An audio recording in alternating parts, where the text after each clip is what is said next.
The next day, John was there again with 2 of his disciples. When he saw Jesus passing by, he said, "Look, the Lamb of God." When the 2 disciples heard him say this, they followed Jesus. Turning around, Jesus saw them following and asked, "What do you want?" They said, "Rabbi, where are you staying?" "Come," he replied, "and you will see." So they went and saw where he was staying, and they spent that day with him. Over the past 2 to 3 years, I have found my head turned and my heart caught by the transformative glimpse of God I have experienced through Christian community. Like the 2 disciples, I have felt this glimpse feed a deeper curiosity, prompting me to follow and ultimately be invited to come and see. To this end, this 2023, I am embarking on a 6-month journey to dwell with various Christian communities. On the way, I'll be sharing interviews with community members, founders, and leaders to learn more about the blessings, challenges, and wisdom these dwelling places of God hold. In doing so, I hope to inform how it is we might nurture people and communities to be transformative manifestations of God, offering a glimpse of the divine and inviting people to come and see God's loving dwelling place. Your lovely dwelling place, in you my live. Hello, Melanie. So for people listening, I met Melanie at the Iona community and discovered that we both had a real interest in intentional Christian community, and then found out that Melanie wrote a thesis on reimagining church, which I'm very interested in learning more about. Would you mind just sharing a bit more about you, Melanie, and where you're from and what maybe drew you to the Iona community? I'm from Malaysia, and well, this is all kind of really related to my thesis, but just seeing many of my Christian friends who are struggling with the church but growing in their faith. So that's the interesting one, right? Because I mean, people leave church for all kinds of reasons, but specifically this group of friends who just actually not a group but pockets of them. And I'm trying to understand, what is happening here. Is it that, we have a different understanding of what church is, which is kind of is the situation. That it's not that we don't want the church or we don't love the church, but actually because we do. That's why we're trying to come up and do something else about it, So that kind of started me on the journey of, discovering what it is that we really want, that we're hungry for. What is my generation hungry for? Because I think maybe what really started this was actually a conversation with another friend. So I'm a theology student in the Masters of Theology program with another friend. She wrote about the gospel for the Malaysian millennial generation. What is the gospel, right? Because we assume that we know what the gospel is, but actually, what is the gospel? And she kind of looked at it from this theory called theological worlds, like what the gospel is to different groups of people. And there's actually like a questionnaire where you can do, and one of it is they're asking about, like the gospel is meaning to those who find it meaningless. And I feel like that might be the one that really resonated with us. And so with that, figuring out if this is what our generation really wants, and another thing is community, then how do we find that, right? So that's how actually I came across New Monastic Movement as a whole, and just looking at just different things, spirituality. My journey into spirituality is another story where I had a burnout when I was working in Singapore.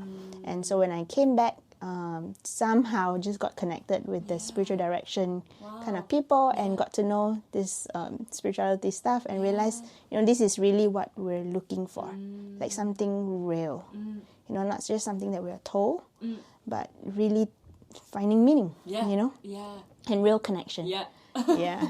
So that's kind of how I came across New Monastic Movement. Read a book by Ian Adams and another one by Craig Gardner, and they both talk about Iona. I'm gonna have to take a note of those books as well, because I haven't heard of those names. Okay, so that's how my interest for Iona community kind of came about. So I was really hoping that I can find a community back home to do community living with. But it's not as easy as we thought it would be, right? For people to leave, wherever they are, their comfort, to move into a common place. And it's maybe a little too foreign for my group. So I thought, instead of just waiting for people to get ready, maybe what I really need is to be part of an existing monastic community, new monastic community, and learn what that is like and see what it does to me. That formation bit. And so this is how I kind of decided to come to Iona. I am so excited for you. Really excited for you. And what church what church background are you, and all the pockets of friends that you talked about? What is it? What church are they kind of not feeling so comfortable with, or? Mostly Protestant churches. I grew up in a Baptist church. They are all from different. There are Methodist independent churches, Anglicans, I think. Just very different. Yeah. And I think if there is a commonality, is that we have experienced something more. And there is, from whatever YWAM, like a Youth with a Mission, or with the House of Prayer movement, or just being a missionary in a different place and being part of a missions community, right? And just that kind of intentional living. And then when they left and they returned to the church. And it's like, this is not enough. So that, I think that's kind of the thing that drew us together. And it's a phenomenon which I've also heard happening when people are part of really vibrant faith communities at university and then leave university and then realise, oh, church isn't like this everywhere.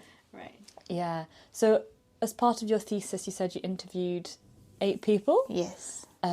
What kind of came out of those interviews? It's a big question, so you can take it wherever. Well, it wasn't easy to find the commonalities and how to report 8 different stories, right? But I kind of decided on 2 collective narratives that's like the common story in all these 8 people's life. One is that church for them is more than the institution. It's the community of people. Whereas, because I also did a survey, actually an online survey that I sent out to Malaysian millennials. So any Malaysian millennials. So most of them would be in church because that's the kind of network that spread the survey. But there are also pockets that are not in church. Just Christians that I know who are struggling that I didn't get to interview. And also I sent another survey to the leaders and pastors in Malaysia. So then I kind of triangulate what they say about church. So the interviewees, for them, church is more than the institution, what happens there, the community. But in the survey, it reveals that when we say church, like what church do you come from? Immediately we identify that with an institution. So true. So many of these people, the ones struggling, they are part of a parachurch organization. Parachurch, like what do we call them? Parachurch, right? Like what's the difference? And I think that kind of lies where the struggle is, right? And it's like, what makes this church and this not church? Is what the weekly worship gathering, is that the only thing that qualifies something as church? So the whole chapel focus on church, that kind of paradigm of church, that's the first kind of collective narrative that came out from the group. The second one is relationship over activities. That church is more than the event, the things that we come to do. And many of them talk about how, you know, when you come to church, the church is very interested in asking you to serve. How can you be involved? Especially in Malaysia, you know, which is good because it's not even the case in all churches. So that's a good start, I think. But it's almost like to be a member. What it means to be part of the church is that you need to do this. It's like a checkbox. You know, attend prayer meetings, attend cell groups, attend Bible study. You know, come to Sunday service. But for the one struggling, what came out from the conversation is that it's about relationships. And so I used the theory of Michael Moynihan. I don't know if that's how you say his name. I don't know. He's a sociologist, theologian that wrote about this. And he used the 4 relationship kind of paradigm. So relationship with God, with that local fellowship, with the wider church, and with the world. And that is kind of the 4 relationships of the church. And so when I kind of brought what I read with what they are saying, and it became very clear that what they are saying is that what they are really after is the relationships that these activities are supposed to serve. Not that it's not important, not that we can tear them apart, that it's all about relationship. But we sometimes forget what the activities that we do are for. You know, like even our Sunday worship, when people come, we are concerned about how to perfect that order, that everything runs smoothly, on time, and people experience the best worship, the best sermon. We forgot that it's about relationship with God, you know, that whether people meet God in the service and connect with one another, and whether there's genuine connection with the world. So that kind of came out in the interview as well. So that's kind of the 2 main narrative that came out from that. Yeah, and it's fascinating because I can just really relate to that category of people who have experienced something else, having lived in community for 2 years, and then being like, wow, this has really transformed my faith and moved my faith in a way that it's now my whole life, really, and I want it to be my whole life, in a way that church didn't fully kind of communicate with me, I guess. So it's kind of really interesting to hear that you also experienced the same thing in kind of our generation of that movement. I know that the people that I lived in community with, we'd have loads of conversations as well around this topic. But I was talking to over breakfast, and he was saying that he experienced something else as kind of an older person, and that he did go to church, but then kind of got bogged down in the politics of it. And for him, God is outdoors, and he volunteers for various Christian charities because that felt more outward facing, and it was a relationship with the world which was lacking in his personal congregation. And I think for me, community does tick all of those 4 like the relationship categories. And I think or even with talking about kind of wanting to be able to change the world in some way, but as an individual, how hard that is, and how we can't do it alone, and how in community you can kind of come together around a cause and actually change things, which I think is really powerful. And I think churches have a bit of that sometimes. I'll have like a fair trade stall and might have, I don't know, a few groups doing things. But I like how there are some new monastic communities which really focus on one issue and as a community serve that issue, which I think is cool. Nice. So actually that's also very like part of my journey into this is being part of a liberal arts and sciences course in Singapore where I was teaching, and we talk about faith-life integration and how like Christianity, or like the way we understand our faith, has been squeezed to a side. Right, the whole sacred secular divide, and how we need to bring that back. And actually something that my student said to me that really impacted me after 18 months of walking with them right through the program and seeing how faith is to be lived out in different parts of our lives. he said, these are just ideals, right? Like, these are not real, right? Because when he goes back to his country, he's going back to reality, where it's all about just the grinds of life. That's not about, what the faith really looks like in his life. And when he goes back to church, what his church is really interested in is whether you come to church on Sunday, whether you give to church, whether you serve in church, whether you attend church activities. They don't quite care about what he does, like as part of his work or the other parts of his life. And that really broke my heart. It's like, this is not just ideal. It cannot be just ideals, right? Like, these are reality. Like, that's what faith is supposed to be like. So this whole understanding of Missio Dei, that God is at work in the world and that He's inviting us to be part of that, we like to say change the world, but the truth is like partnering with God, right? Like, in what He's doing. Exactly. And I really like this, and I really like the language of contributing to God's kingdom on earth is how I like to think about it. So that's actually a very big part of the whole reimagining church kind of the theology side of things, when I go into that chapter and talk about how it's really about our narrative. What is our church narrative? If we are interested only in the spiritual part of things, the sacred side of things, we're interested in people's heart and heaven, and we don't care about everything else, and there's so little concern and connection with the person's life.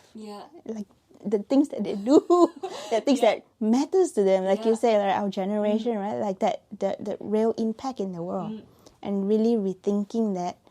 Then I think we failed this generation.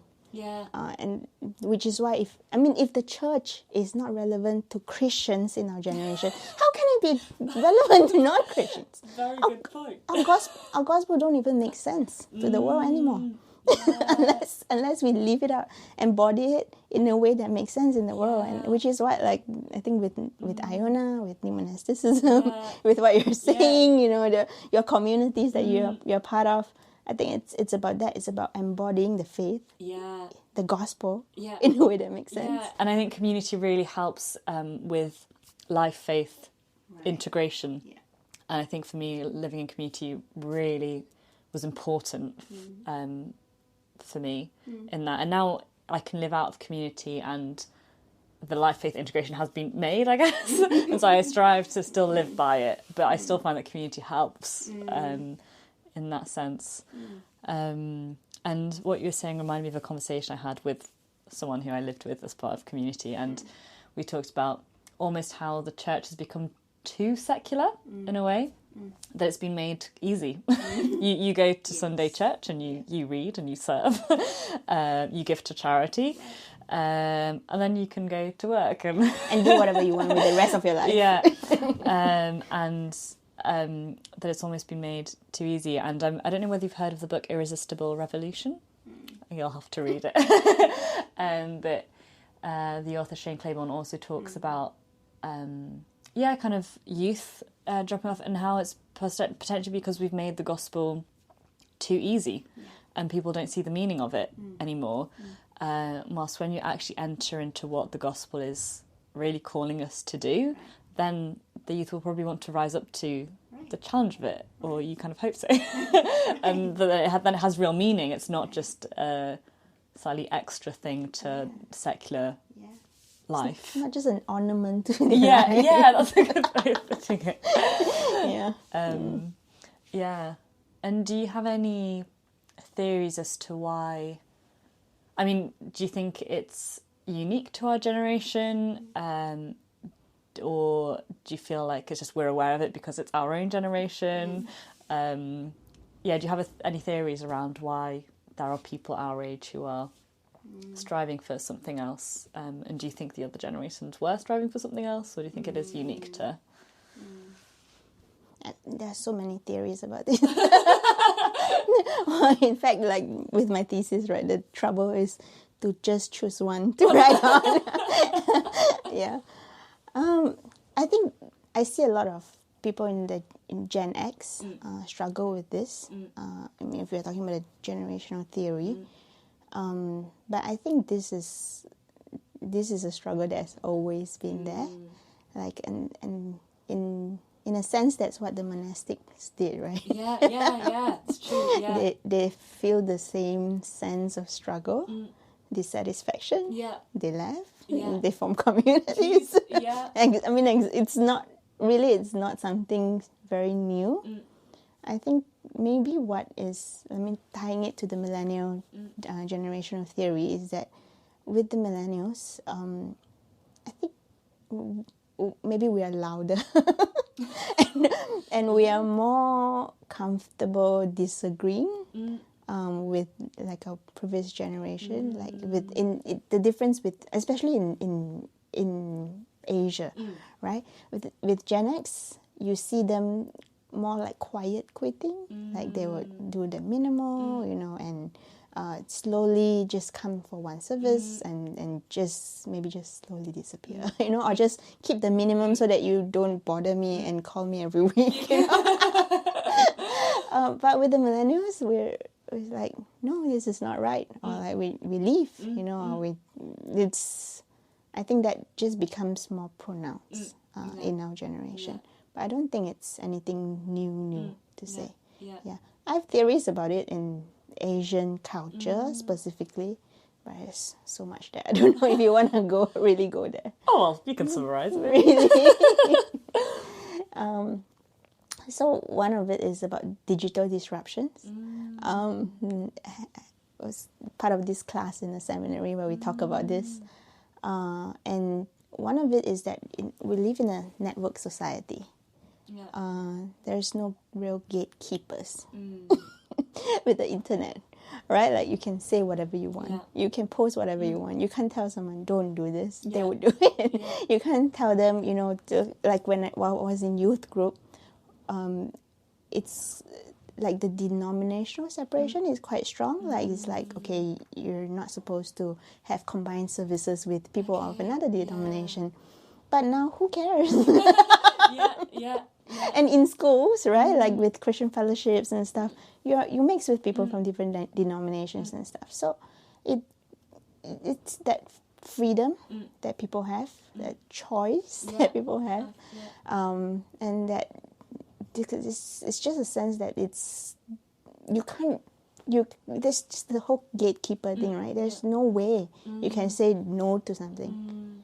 So like part of the reason I wrote the thesis is that I really hope that this can become a conversation between pastors, and those who are leaving, or just in church, among church leaders. Yeah. But my lecturer actually asked me, why do you have to write a thesis about this? Because usually if people are interested to reimagine church, just go and do it. Right? But my question is that, how do we make something credible? Yeah.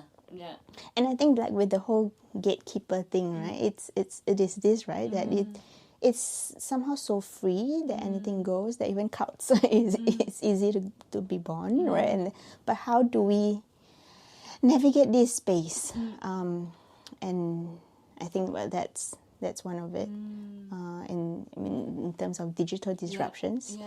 And I also think with the digital, it means that as a generation we're extremely networked and connected, but actually lack genuine community and relationship, because it's so easy to stay in touch with so many friends from across the world, but people lack real community. Right. And I don't know what the context is in Asia, but I think here there's just like cost of living, and the fact that as a younger generation you're not really thinking about buying a house, especially if you're single. And so you're having to think about how you live. And you're having people aren't getting married so young and all of that as well. It's very similar. Yeah. And I think like the Barna survey also says that the most connected generation is also the loneliest generation. Yeah. Because like we don't have a given community, so to speak. Like people can just walk out and the whole IO9 knows each other. Yeah, exactly. We don't have that. Yeah. And it's almost like the that choice also forces us, make us more lonely in that sense. Yeah. And the desire is there. It is made with this whole situation that we're in. Yeah. And there are two things. Something that you mentioned when we were just talking earlier in the refectory was how people who kind of feel uncomfortable with church are often seen as backsliders. Yes. And maybe aren't taken seriously in their faith, which was a real sadness there. And then also how it sounds like from your like pockets of friends who are uncomfortable with church, it's having experienced something other than church, like YWAM or community, or which kind of sparked that being like, oh, this is what it's like to integrate life and faith, which for me highlights the importance of creating those opportunities for people to experience that and really I know draw them into close relationship with God, or kind of try and communicate the gospel accurately. So I know, maybe to kind of start closing this conversation off, do you have any ideas of what you would want reimagined church to look like? Wow. And so the whole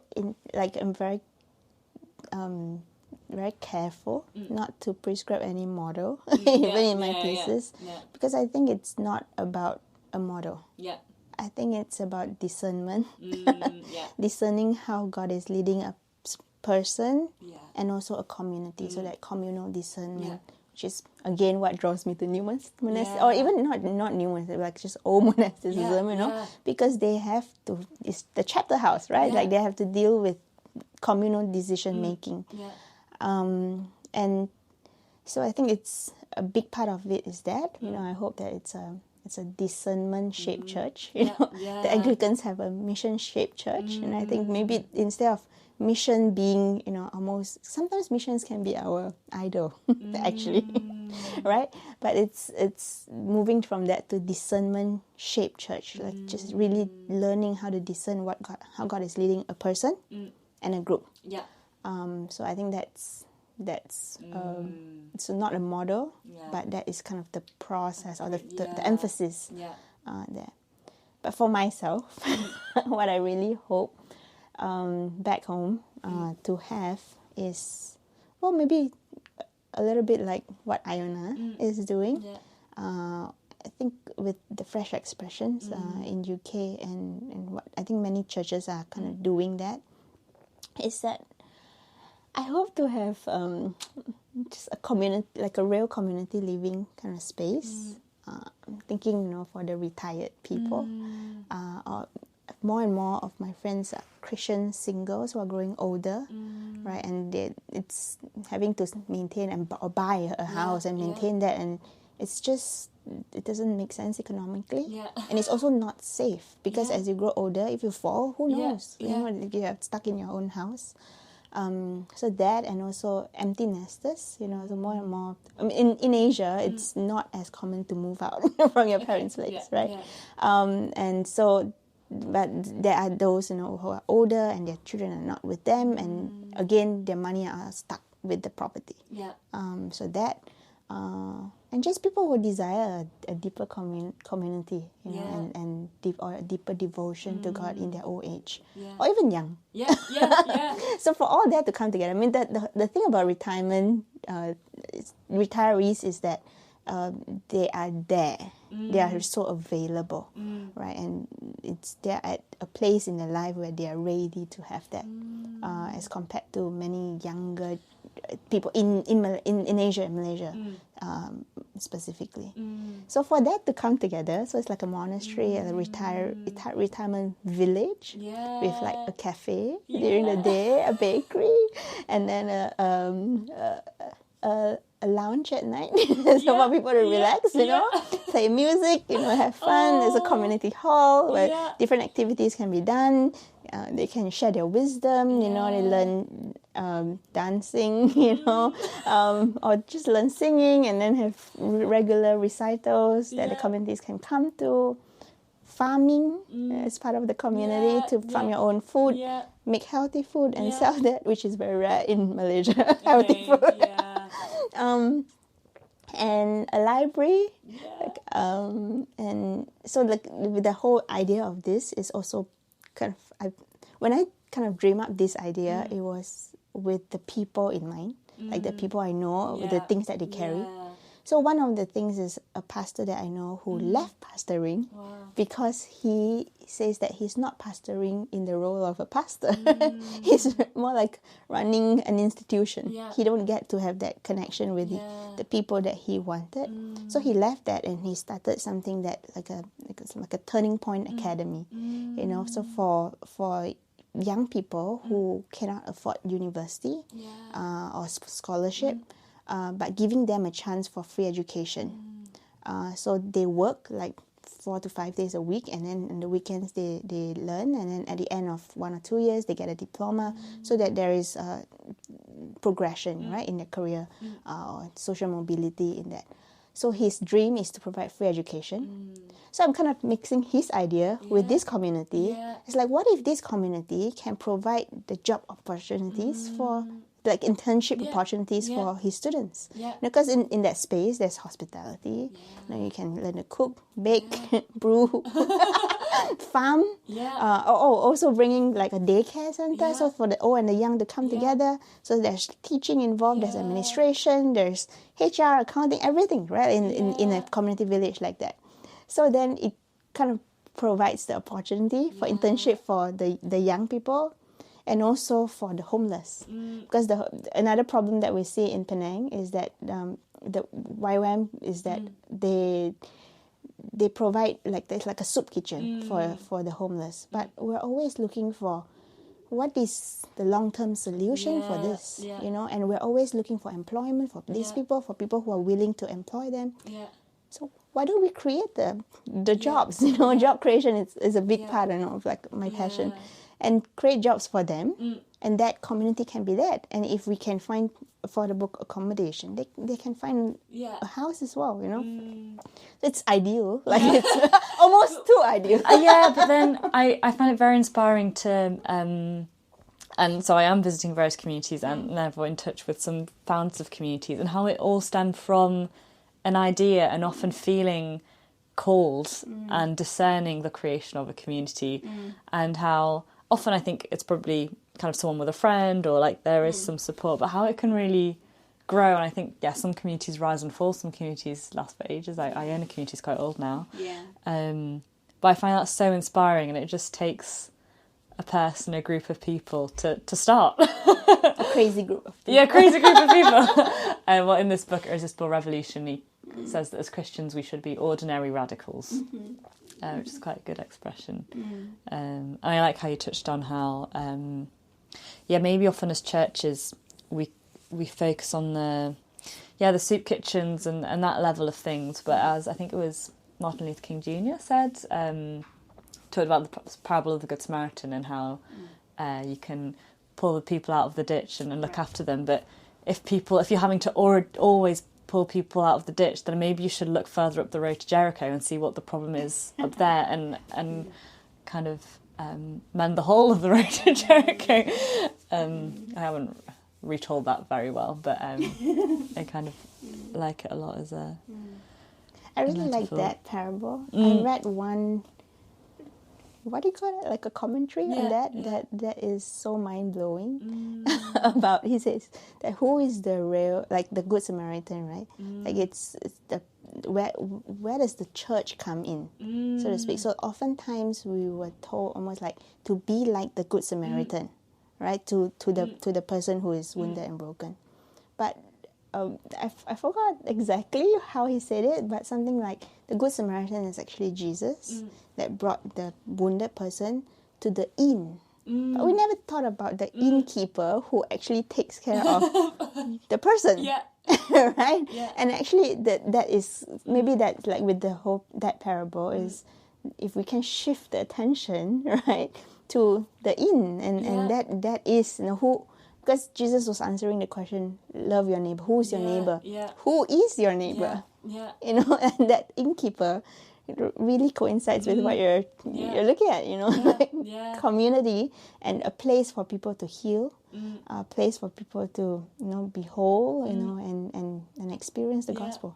Yeah, and there's another commentary which I came upon, which I think was talking about how reading the parable but thinking of ourselves in the ditch and needing to be helped and to receive help.